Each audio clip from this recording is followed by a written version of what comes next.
La sécurité publique en dénombre 13 en tout. Chaque cas est étudié avec sérieux, mais la plupart est considéré seulement comme des événements suspects.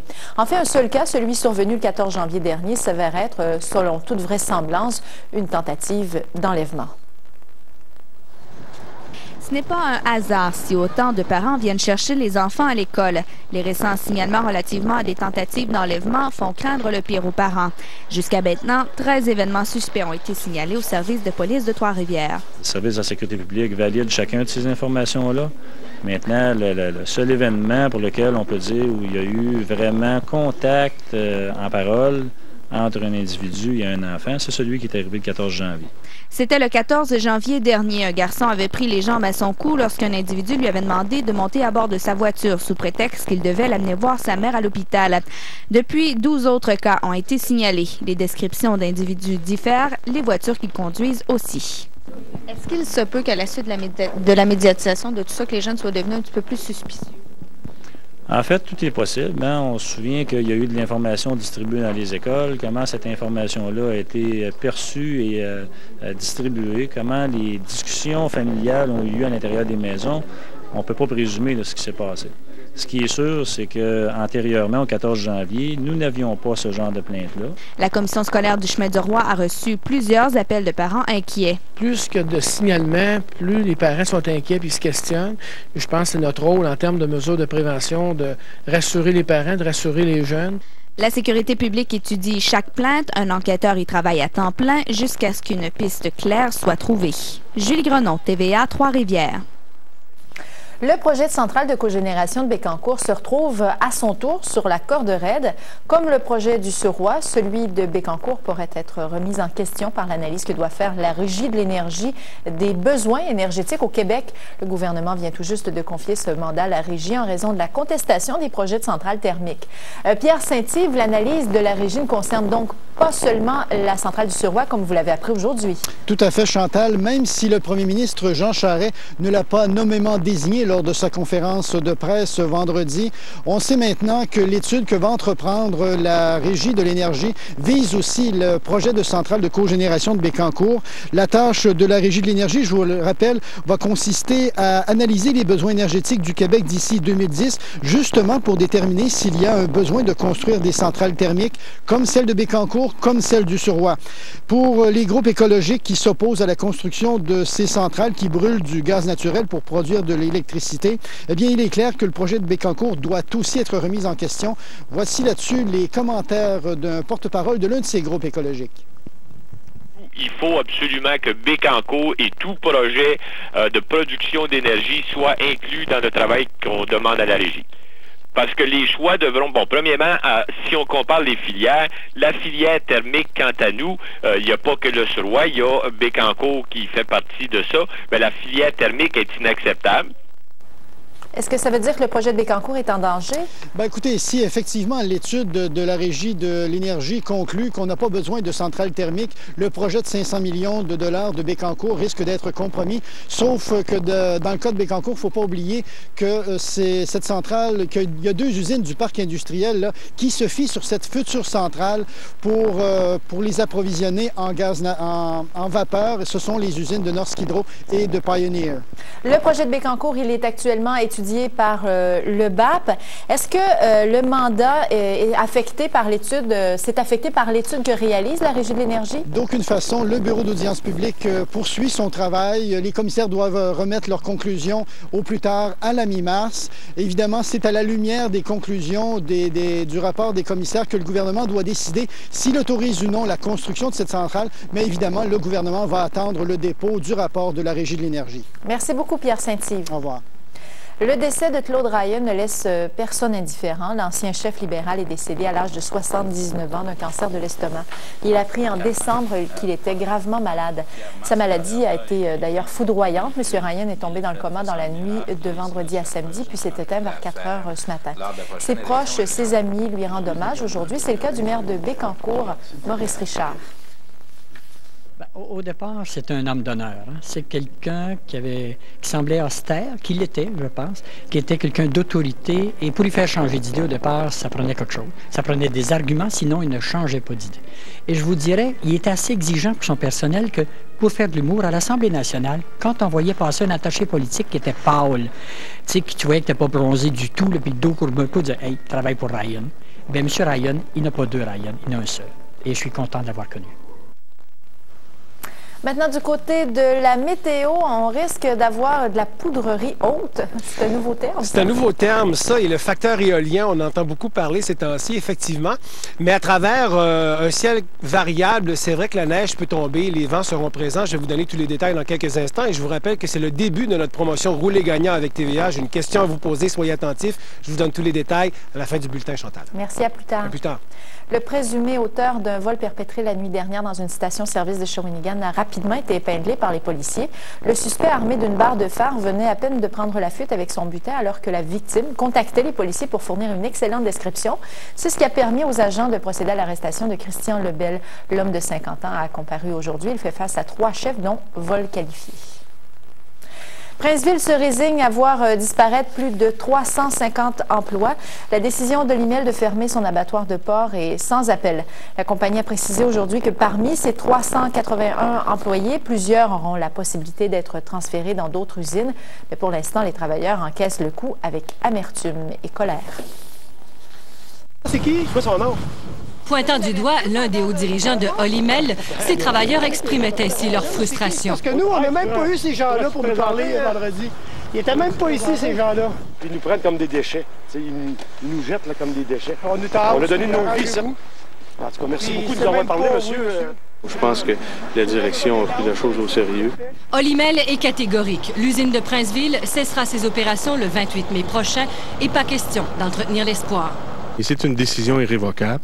Quant à l'avenir de l'usine, chose certaine aussi, il serait surprenant que nous mettions au monde un concurrent dans nos propres établissements. C'est une belle gang de mangeurs de marde. Ça fait 2 fois qu'ils nous font ça.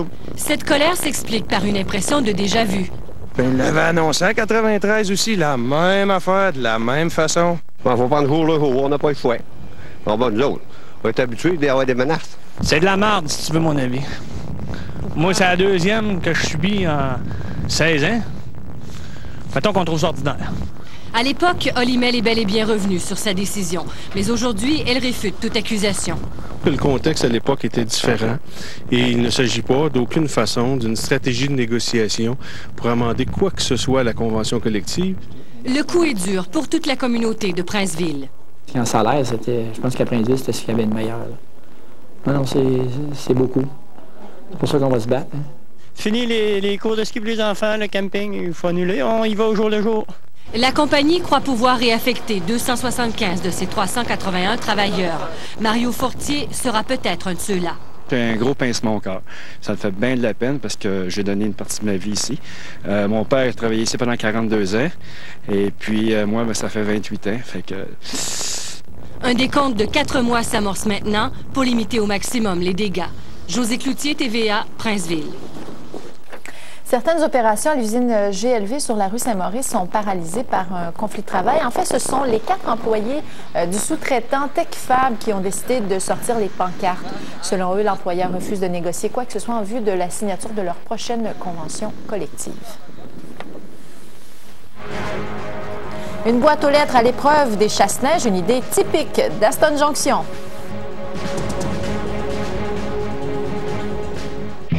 2004, c'est l'année Chevrolet. C'est l'année Trois-Rivières Chevrolet. La Venture Maxi Valeur vous épatera avec son économie d'essence et son prix à partir de seulement 229 $ par mois. Trois-Rivières Chevrolet, complice de vos moments magiques.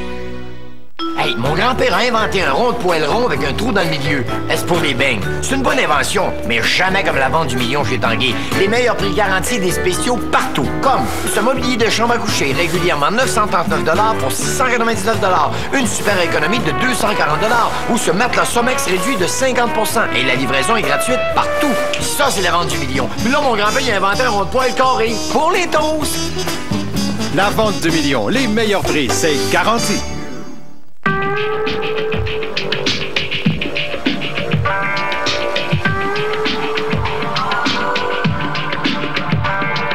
Aimer ce qu'on fait, ça permet d'aller loin.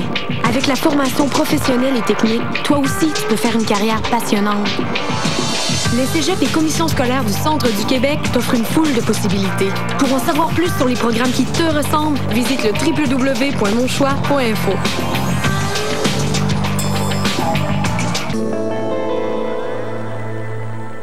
Pour exfolier et revitaliser votre peau chaque jour, utiliseriez-vous quelque chose de rugueux, de dur, d'abrasif ou quelque chose de délicat et soyeux qui polit la peau en douceur?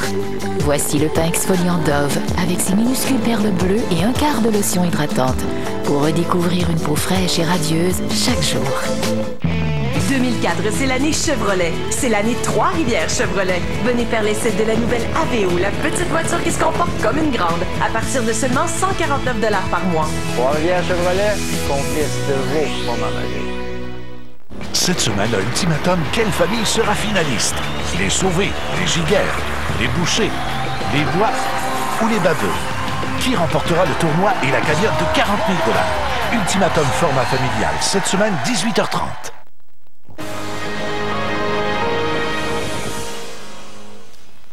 Les boîtes à lettres les plus ingénieuses du milieu rural se retrouvent sans l'ombre d'un doute à Aston Junction. Elles ont été conçues pour éviter que les chasse-neige au passage ne les projettent continuellement dans le décor. Cette invention s'est avérée pour plusieurs villageois le meilleur moyen de sauvegarder leur boîte postale et surtout le courrier à l'intérieur.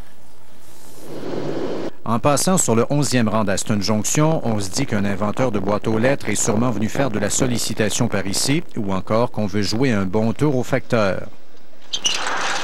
Celle-ci est sur rail. Par sa fenêtre, la factrice la tire à elle, dépose le courrier et la repousse. Cette autre est à bascule. On la descend en attrapant la corde. Grâce au contrepoids, la boîte aux lettres reprend ensuite automatiquement sa position vers le haut. Si la boîte aux lettres se retrouve ainsi moins vulnérable aux charrues, la tâche du livreur de courrier, s'il est seul au volant, s'en trouve plus difficile. Poste Canada décourage d'ailleurs l'usage de ces systèmes. Ben, faut que je m'étire pour aller chercher la corde, puis quand ils vendent, ben là, c'est plus compliqué un petit peu. Avant, chez les Thibaudeau, il fallait à l'approche du chasse-neige courir mettre la boîte aux lettres à l'abri. Le mécanisme à bascule a tout réglé. C'est d'ailleurs d'ici sur le rang qu'est partie cette mode. Ouais, moi je l'avais pas vu nulle part, mais je me disais, bon, je vais t'attendre de jouer avec, puis peut-être que demain ça pouvait marcher. On l'a essayé, puis on m'a dit, ouais, ok, ça fonctionne. Ça marche. Immanquablement, ces drôles de boîtes aux lettres constituent la première chose dont s'informent ceux qui mettent pour la première fois les pieds à Aston. J'ai mes beaux-parents, quand ils étaient venus nous rencontrer la première fois quand on est arrivé dans le coin, ils avaient trouvé ça tout simplement génial de voir les boîtes à mal qui sont comme suspendues, si on peut dire. Tout cela est artisanal. Personne dans le rang n'a songé à faire fortune avec le concept. Oui, ça m'a été demandé quelques fois, c'est parce que, bon, j'ai pas le temps, là, j'avais pas le temps de jouer à ça, mais oui, ça m'a été demandé. On a déjà vu quelqu'un venir les photographier. Comme ce n'était certainement pas pour une carte postale d'Aston, on a pensé que c'était pour les reproduire et les exporter ailleurs dans le monde rural. Louis Cloutier, TVA, Aston Junction. Le Grand Prix des Jardins de Shawinigan a gagné la faveur du public alors qu'on a enregistré en fin de semaine un record d'assistance. Devant ce succès, le président de l'événement, Sylvain Jean, fera une demande pour organiser le championnat du monde de motoneige l'an prochain. Les coureurs de moto, motoneige et VTT se sont côtoyés sur la rivière Saint-Maurice pour ce deuxième week-end du Grand Prix des Jardins de Shawinigan. Le favori des amateurs, Jacques Villeneuve, a terminé deuxième derrière l'Américain Larry Day en finale Champ 440 et Jean Le Sieur de Shawinigan a raflé les deux épreuves Vintage. En finale de moto 600cc, Dominique Beaulac de Nicolet et le jeune Andrew Ranger se sont livrés une belle bataille. C'est finalement Beaulac qui a croisé le fil d'arrivée le premier. En VTT, le vétéran Sylvain Arsenault a pris la troisième place et Yannick Lavergne l'a emporté chez les juniors. André Dupont, TVA, Trois-Rivières.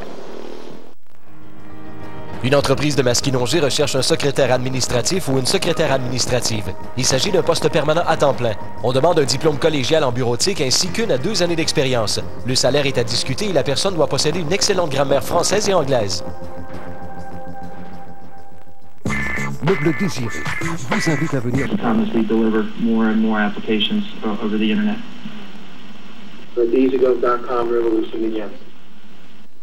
See this, ironically, as a positive event in this marketplace.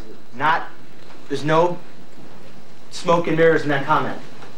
They see it as a sign of fear. They see it as a sign of fear. They know we're launching. They're launching something that is not comparable.